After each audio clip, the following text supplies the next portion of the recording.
فلدواما وسلاما واذكر قلاما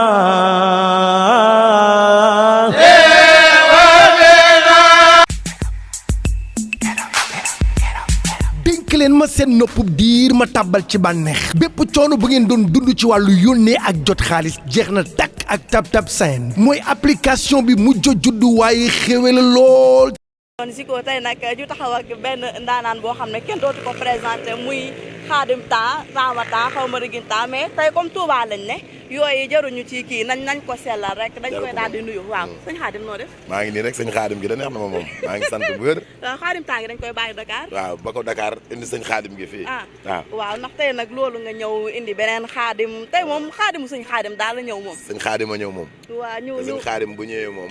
ñëw na fi mu war a ñëw. waaw dëgg la waaw yaay borom màggalu sëñ Bamba gi moom lu ci waaye def rek. sëñ Tuubaa nga ko defal. dëgg la ñu ñëw fii nag seet si suñu xarit. suñu jigéen suñu mag muy ajaratu ngoy mu baax mi. bi nga xam damaa def son way ko ci son bi wër àdduna. Ngoy Fall Askia de la teral son bi wër àdduna. kon nag buñ ñëwee fii war nañ fee ñëw. di la ñaanal jàmm site bii nag balaa déwén yàlla def ko télé bu mag a mag a mag ci barke Seydina moo waaw diaspora dama bëgg mu màgg na ca kaw yaa ko wax de ndax rafet na ba noppi te day gën a baax Touba